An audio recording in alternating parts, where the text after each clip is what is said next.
هذا الموضوع وصل للسويد. والله يا سيوف أنت ذهب في أي مكان تعمل.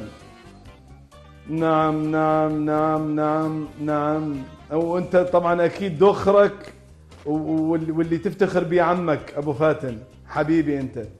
جالي العراقية بالسويد يعرفوني ملاعين، سلم لي عليهم واحد واحد، ما يسهرون يمك أصلا. فالتحيات إذا أكو مجال أثناء أي. نعم نعم نعم. لا فتونة تركت الروضة حقيقة. اي صار عندها مشاكل ما اعرف اني تدري يعني انا ما اتدخل في خصوصياتها ما افرض روحي. انا شوي من ابدي اقلق ابدي اتكلم معها. لكن ما دام اني مو قلق فما اتكلم معها.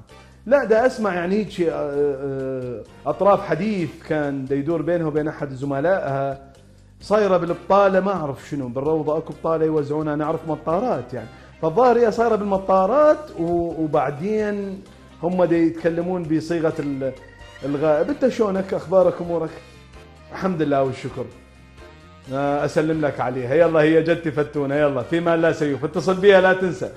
يا اهلا وسهلا بفتونه وبضيوفها. هلا بابي. هلا وهلا فتونه.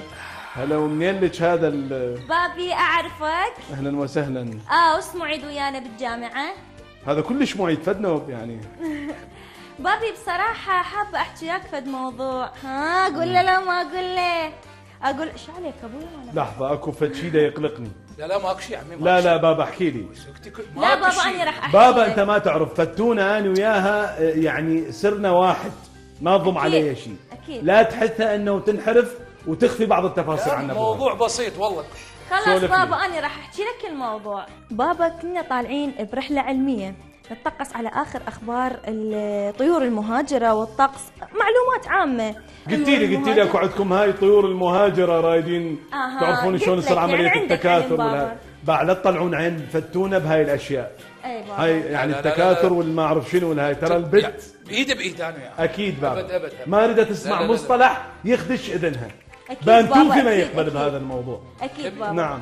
بابا فرجعنا من السفرة الوقت كان كلش متأخر وآوس بيته بعيد فاقترحت عليه موضوع انه قلت له مرخصتك يعني بابا انه يجي يبات يمنا. فكان صراحة انه خايف منك او انه بابا يقول لي بابا خاف يرفض وهيك شيء. ما كنتش حكي لا. اي بابا لا اكو.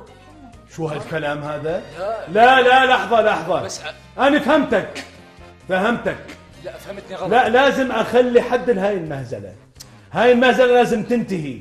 شنو انت ايش ضالنا احنا شنو بابا؟ ما ضالكم شيء. لا ايش ضال من عندنا انت لما جاي بالليل تبات يمنا نعوفك تطلع نعوفك تروح بحضرة تجوال ويجوك الشرطة ويعملون معك الواجب. لا حبيبي لا انت في دار كرم وضيافة اعرف هذا الموضوع. والله والنعم منك ومن فتونه سمعتها على كل لسان حبيبي. بس لا تفهمني غلط بالزين. لا اكيد وانت هم ابو فاتن يوصلني الموضوع في بعض. اي انا بقى اقول لك شغله بابا شو اسمه هذا المعيد؟ اوس اسمك؟ نعم. اسمك ابد ما متلائم ويا هذا ايش هذا الاوفر اللي لابسه يعني ابد اليلق هذا الاوفر. نعم. شكرا با حبيبي احنا هذا البيت مفتوح للكل. حلو. ايا يعني كان يجي احنا ناس مضيافين. اي احد يجي. يلا باباتي.